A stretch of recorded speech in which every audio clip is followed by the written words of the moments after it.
Overcoming poverty is not a gesture of charity.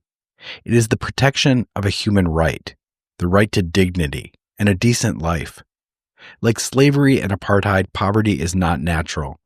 It is man-made, and it can be overcome and eradicated by the actions of human beings. Nelson Mandela.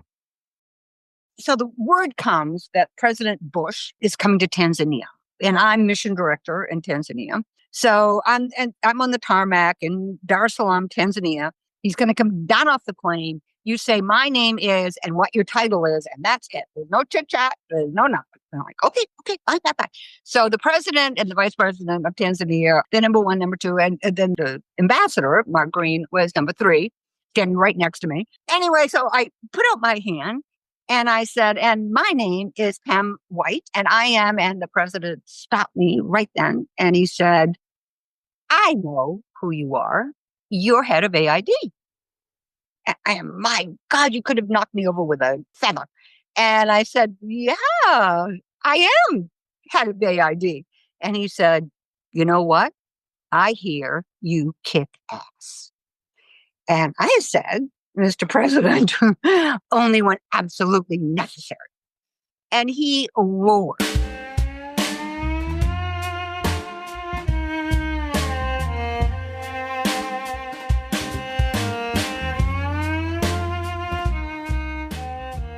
Pamela White has given more than 4 decades of her life serving the United States all over the world. As a Peace Corps volunteer with USAID and eventually as the U.S. ambassador to the Gambia and later to Haiti, she has and continues to embody the best of American assistance work overseas. I'm Christopher Wurst, and this is Soft power. Powerful. Soft Power. Powerful Stories. Powerful. Soft. Powerful. Stories. I grew up in the state of Maine, in a place called Auburn, Maine, which was right across the river from a place called Lewiston, Maine, the L.A., we called it, of Maine. The 1950s were my time. One thing was just the complete tranquility of it. We walked everywhere or took our bikes for miles around. My mother would say, see ya. And we'd come back, at 9 a.m, we'd come back at 3 p.m. And she didn't even know where the heck we'd been. But it was just that kind of atmosphere. So, yeah, it was a wonderful place to grow up. And I had a wonderful group of friends, of many of whom I'm still in contact with today.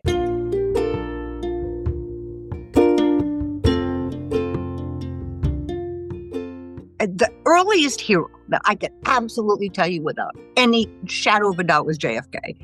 And of course, he came a little later in my life, but he came at a time when a young, gorgeous, intelligent, former military, Kennedy was married to this gorgeous woman with 2 beautiful children. It was just, wow, the world's in a really good place. I mean, for a little while in the 60s, when, Peace Corps was starting and USAID was starting and the world looked like someplace we wanted to engage in and we wanted to make more stable. I mean, I was all in it from a very young age, and I adored him.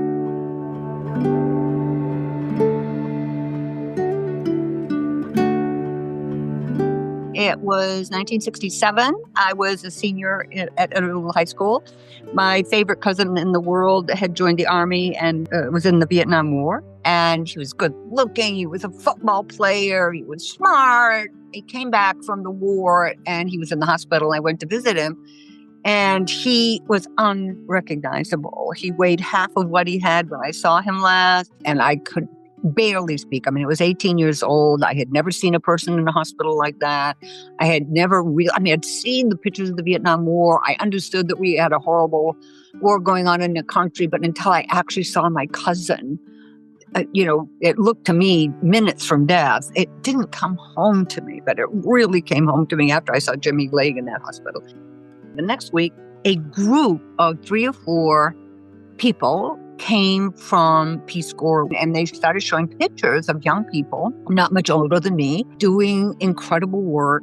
And the theme that they kept repeating was, there's another way of engaging with the world other than guns, other than war.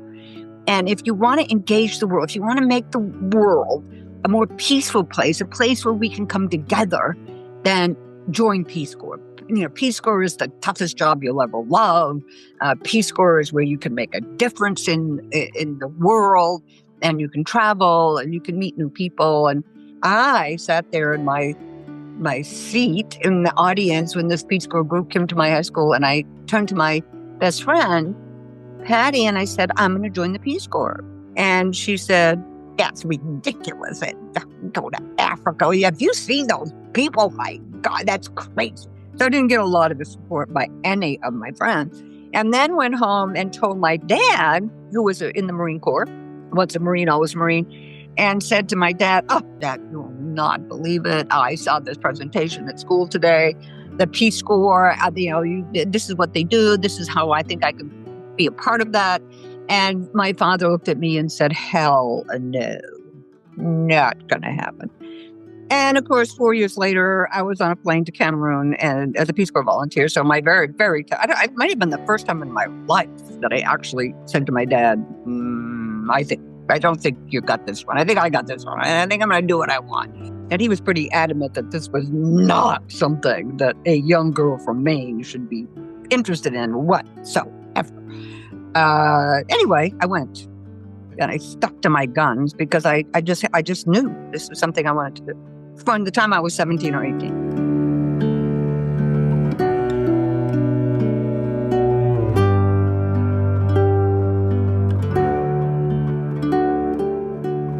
All we could talk about is how we were going to change Africa, how I was going to teach English in this little village, and they were all going to, at the end of my 2 years there, they were all going to be smarter and richer and off to university. And oh my God, I could teach them things about the United States that were going to be invaluable to them, and on and on and on. So anyway, I packed my bags, get out to my village, quickly realized, first of all, that I'm scared to death because growing up in Maine, I knew one African-American family.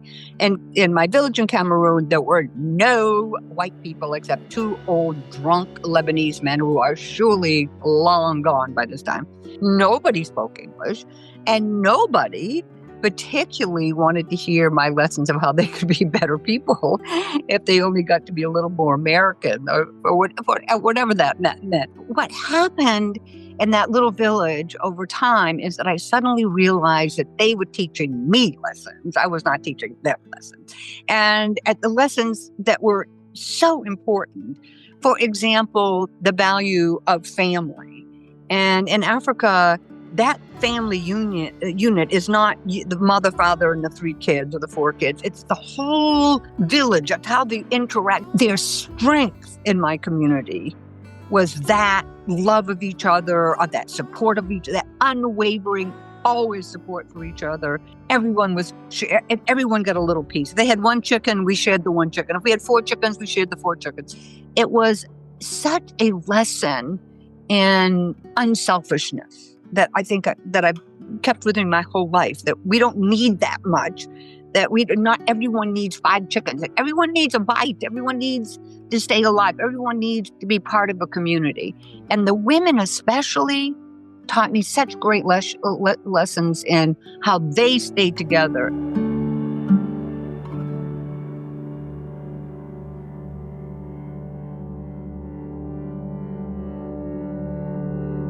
And not very long after I got to my village, the next door mayor came over and he said that he had a great idea because in his village, they were building a well. And he would work with our mayor, it was also a male, and they would build a well right in the middle of my village, which is called SAA. The women and I, every Thursday, for sure, we all go down to the river. As far as the men knew, to wash our clothes and our dishes and to get whatever we needed to do. And the timing lasted from about 8 in the morning till around 11. Had to get back for lunch. Maybe some crops had to be pulled in the afternoon. But anyway, it was 3 solid hours. And those 3 solid hours once a week were women time. We gossiped. We talked about what makes a good husband. We talked about what makes good rice. We talked about what to wear to a wedding. We talked about who could make the best shoes for an infant. I mean, that was pure womankind. And so the mayors decided they're going to build this new wonderful well, and they brought over some construction workers, and they started building the well. The well got about halfway done, and my women started throwing rotten vegetables into the well. And the men were sure that it was some bandits and some small kids, and they were going to be taken care of. Don't you worry, we'll handle these bad people. And we know how badly the women want the well, and blah, blah, blah. And another 6 weeks went by, and another week I'm going every Thursday, and they kept building the well. And finally, the chief's wife, who had a very high ranking in my village, went to the chief, not the mayor, but the chief, and said, we women do not want the well. We women love how but it's going to save you time, and it's going to bring better water, and you're not going to have to walk a mile to do the clothes. And, the men had all kinds of blah, blah, blah rationale. And the women said, no, those 3 hours a week are our time. They're special. We do not want the well. You can build the well, you can bail the well, and you can bring up your own cup of tea, but we are not going to use the well. And that was the end of the well. I tell women around the world, we need a river story. If the river is your little pod over there where you do your work with 5 other people in the pod, make that your river. Make a connection. It doesn't have to be a physical river, but it has to be a place where women meet and only talk about women and women's issues, because that's how they get solved. In the end, that's gets solved, because women are very, very rational and practical. And so, tough problems can get solved at the river, the woman river. Got to use it everywhere. When I first arrived in my village, I had a little house, which was a kind of a luxury in Peace Corps terms. It was very small. And my living room was probably the size of your bathroom, my bathroom now. It was very small. It had a sofa that could fit 3 people. 1 chair, 1 small little table, and a kerosene lamp, because we didn't have any, electricity. And every single day, 3 enormous, my village in Cameroon, the heftier you were, the prettier you were. So my kind of place. I didn't have to diet for 2 years. But anyway, these women would come every single day, didn't speak a word of French, didn't speak a word of any language that I knew, and sit scrunched up, these 3 women on my tiny sofa that did have 3 kind of seats, but they were, they were made for kind of my size behind, not theirs. But anyway, they would sit there, and I would get home from school, teaching at school, and I'm like, what the heck are they doing there? I mean, this is not America. You just don't sit in somebody's living room and don't say anything. They didn't bring anything, by the way, they weren't bringing food or this, that, and this, them. And so finally, my friend, the mayor's wife, I went to her and I said, God dang, the women are driving me crazy. They're sitting in my room, my living room, every single day. They don't say anything. They kind of smile. And she said, Pam, they know that you're probably a little uncomfortable being this very white woman, very young, I might add, white woman. So they are there just saying to you, we're here for you. If you need us, we'll protect you. We have your back. We'll always have your back. And I didn't burst out crying, but I had a tear in my eye. Like, here I was, those women doing in my living room, and they're upsetting my, privacy and blah, blah, blah. They were there for me. They were there as women to protect a woman they had never even met. And then they finally said, well, she's good enough, we can leave. And then I missed them. Like, well, come back on Saturday. And, it became a friendship. And when I started my lessons, my second year as Peace Corps volunteer, because the ladies in the village also wanted to learn how to read and write, they were my first 3 adults in my class.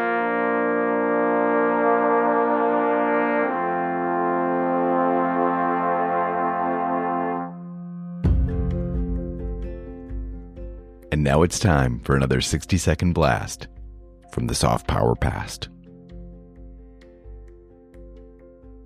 Even when it comes to hard power, soft power is important.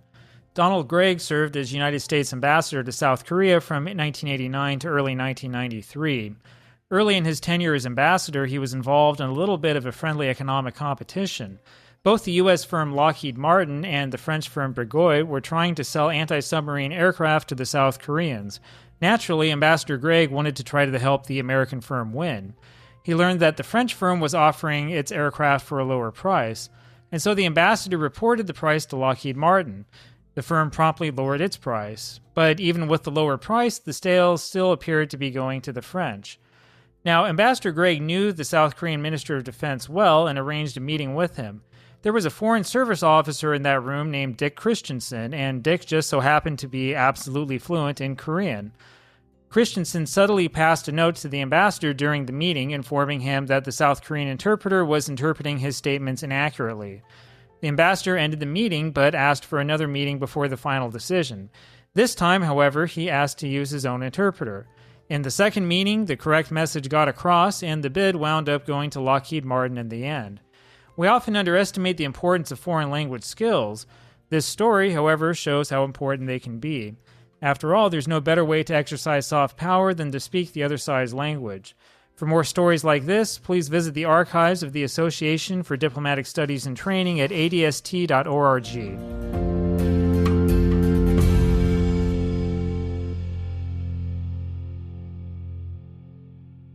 By now, Pamela White has become the USAID country director in Tanzania, in East Africa. She uses the acronym PEPFAR, and this refers to the President's Emergency Plan for AIDS Relief, a U.S. government program designed to combat the spread of HIV and AIDS around the world. Until its recent dismantling by the current administration, PEPFAR is thought to have saved 25 million lives worldwide.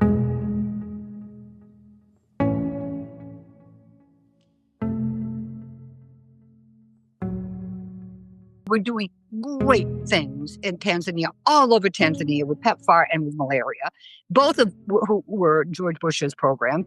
They put the face of the United States president on every piece of cloth that they can dig up. A shawl, a wraparound skirt, a shirt, pants. I mean, you name it, they are dressed in George Bush. George Bush's face is everywhere.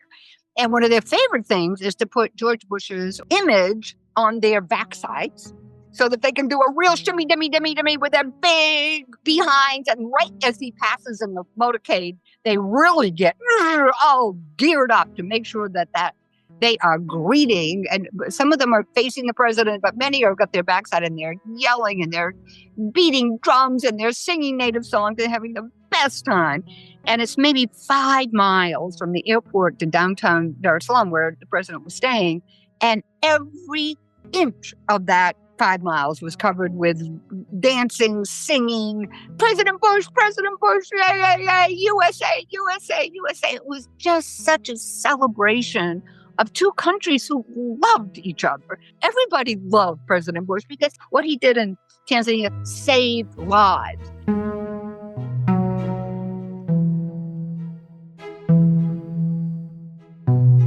On the island of Zanzibar, they called me from Washington, they said, listen, we're going to do a new approach to malaria on Zanzibar. They're going to give you enough money to buy enough bed nets for every woman, child, and house.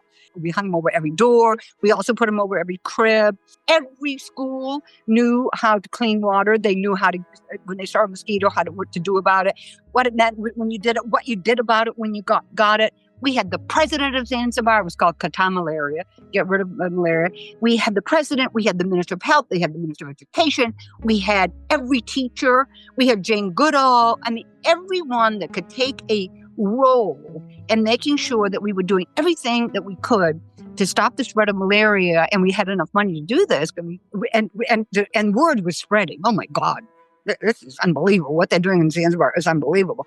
And a team came out from Washington. You can always tell the Washington teams because while you're there trying to get damn work done in the island of Zanzibar, you've got maybe, I've got a short sleeve dress on, probably some, nice sandals. But anyway, you can always tell Washington because they come to a beach with suits on, which are a little inappropriate. And they stick out like, They said, well, we'd like to see exactly what's going on down at your beaches. And, do people really give a damn about Kata malaria? And you said you have an excellent PR campaign. And we haven't seen a really excellent PR campaign where people really bought into it. All right, fine. You know, we're going to do? We're going to go down to the beach right in front of us where we could see people making boats. So there's like 4 or 5 men down there building boats. And so we finish our lunch, take the guys, take off their, fancy dancy shoes and socks, go onto the beach and go down and say to these guys, hey, have you heard of catarrh malaria?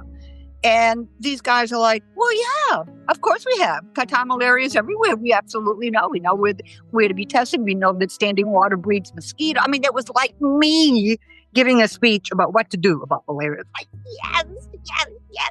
And then they said, do you want to go to our tent where we sleep every night? And we said, yes, we do. So they had 2 tents. We walked down the beach maybe, 50 yards. They had 2 immaculate tents. They had a little wood fire outside in between the 2 tents. Go inside the tent, and there are 2 cots in each, very simple cots, a little mattress on the ground. But each one of them had 4 poles and a bed mat. They are hanging there on the beach in Zanzibar. And they looked at these Washington men folk, and they said, catarrh malaria. And I was like, yes. It was a great, great moment. And 5 years later, we went from 45% incidence of malaria on the island of Zanzibar to 5%, and it's still less than 5% today.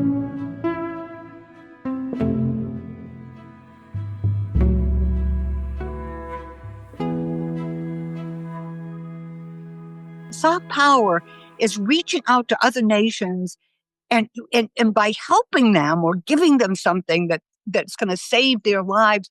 They love you. They are loyal to you. They look to you for guidance and, who you are. We were that shining light on the hill. We were. People look to us. When we were saving millions of lives on the PEPFAR, the world looked at us and said, oh my God, these people are using their technical expertise, their people, their health people, all the lessons that they've learned around the world, and they're bringing them to our country and saving our people. How much effect do you think that has on how our population feels about the United States of America? It is huge, huge. Everywhere we went, in Tanzania with President Bush, and everywhere I went afterwards, they were screaming, USA, USA, USA.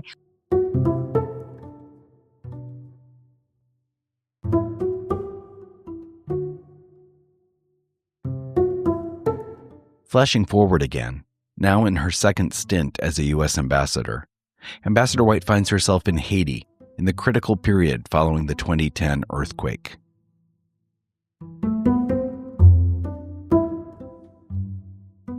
So I was in Haiti as ambassador, and President Carter was a frequent visitor to Haiti, and we all, of course, loved him. He, did Habitat, and he built many, many, many homes after the earthquake in Haiti. And his staff called to, the embassy, and they said, we would love the ambassador to come down to this village, and we're building, I think it was 40, 50 houses in this kind of remote village that had really been hammered by the earthquake. And, if possible, could Ambassador White come and spend the day? Because President Carter is going to be there the whole day. Could she come down maybe, in the morning and stay until late in the afternoon? So I arrive at the compound, and there's a little, tiny little guardy shacky thing.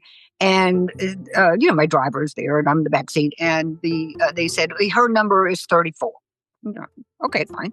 So he said, drive down there and you'll see that first house on the right, just stop there and they'll give her something to wear. So, I'm thinking this is going to be a kind of a photo shoot kind of thing.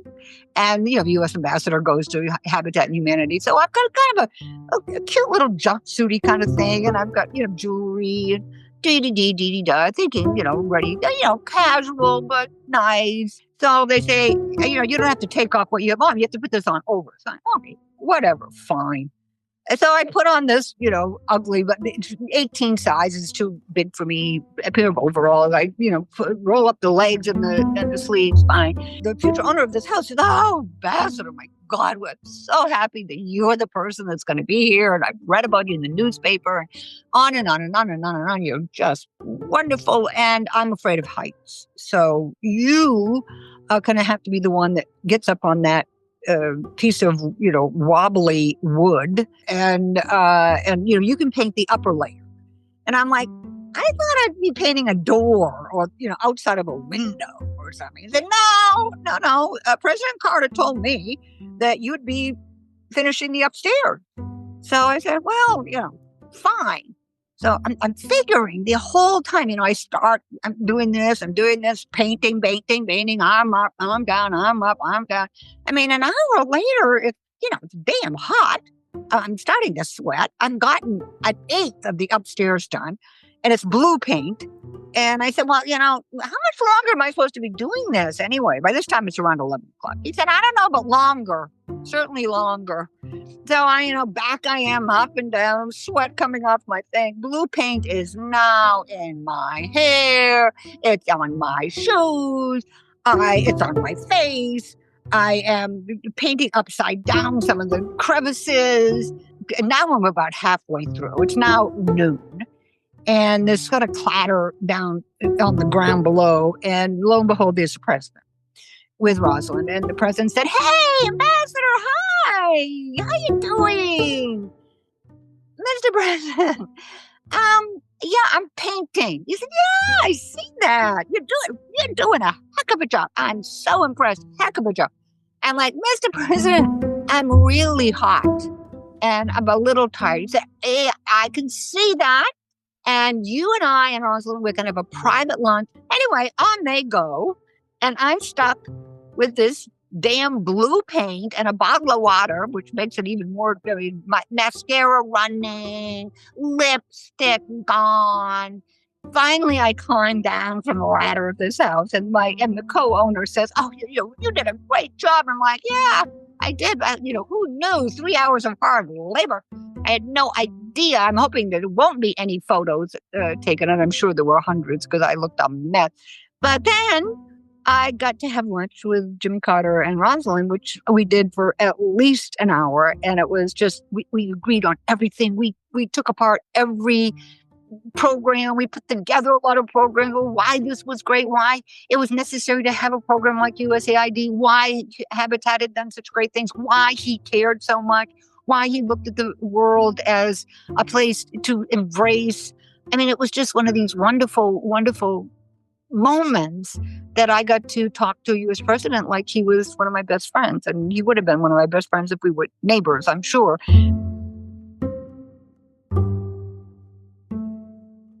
But then he said at the end of this, and now I'm so tired, he said, there's going to be a surprise tonight, and I want you to stay for the surprise. But we're going to wait until the sun goes down because it's a little hot. So we have to wait till 7 o'clock. Can you wait till 7 o'clock? I said, yes. Anyway, 7 o'clock comes. They sit us down in this rustic old wooden benches from an old school. And then a rustic 2x4s had been put together up front for like a mini stage. And so I was sitting in between President Carter and Rosalind, and who walks onto the stage but Garth Brooks. And Garth Brooks has nothing with him except a guitar. That's it. Under the moon with a guitar singing to us. And we sang every song, Jimmy Carter and I. And he said, Mr. President, what's your very, very favorite Garth Brooks song? And he sang them all. He said, I have friends in low places. And so we all stood up and screamed with Garth Brooks and President Carter and Rosalind. We have friends in low places. It was one of those moments that I thought, gee, I wish my family were here.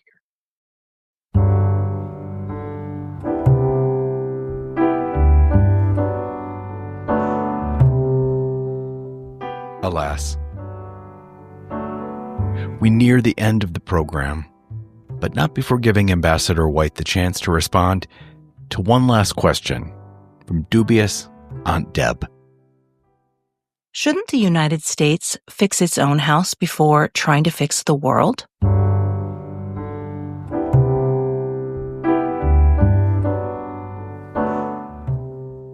AID is the face of America around the world. And soft power means soft power. It means it's a part of our national defense system. So when people so often to me say, well, if you took that $1 million of educating girls in Mauritania and you used it to teach, a better pre-K system in my school system, that would be, in my opinion, that would be money better spent. But you can't, those are apples and oranges. The reason that we're spending $1 million sending girls to school in Sudan or Mauritania or many of these countries that don't believe or have been anti sending girls to school is that we're building a universe of women voices that can be heard together. That these are people that are going to be part of making our world a better place, a more peaceful place, a more stable place, a better place. And we need to show that we're compassionate, that we believe in a world order of peace and fairness. And that AID is that voice. Peace Corps is that voice on a very, very individual level, at the very village level. But USAID does it at nation to nation. And there's no other but ever time in my lifetime that we needed more dialogue going on nation to nation. And it's not just humanitarian. It's not just saving those people that happen to be in warfare or starving today. It's long term. How do we build better, more prosperous nations in order to have a more prosperous and safer United States? We've got to do it together.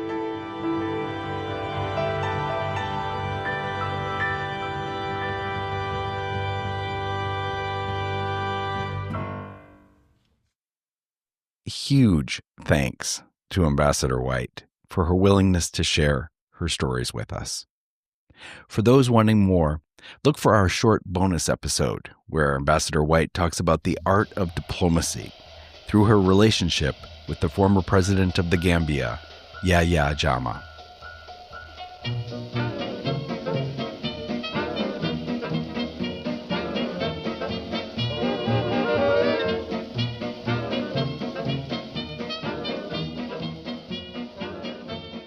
Ambassador Pamela White is a native of Auburn, Maine. She graduated from the University of Maine in 1971 with a journalism degree, before spending 2 years as a Peace Corps volunteer in Cameroon. She joined the U.S. Agency for International Development, or USAID, in 1978 and served in Senegal, Haiti, Egypt, and South Africa before becoming USAID's Deputy Director for East Africa. Later, as Mission Director for USAID Mali, her leadership is credited with tripling the number of girls in primary schools, doubling the percentage of children receiving vaccinations, and increasing the number of elected women leaders by 200%. For this, she was awarded Mali's highest distinction, the Knight of the National Order of Merit. She also served as Mission Director in Tanzania and Liberia, leading huge programs focused on HIV and AIDS prevention, malaria control, primary education, conservation of natural resources, and control of corruption. In 2008, she was named U.S. Ambassador to the Gambia, and 2 years later, following the tragic 2010 earthquake, she became the U.S. Ambassador to Haiti.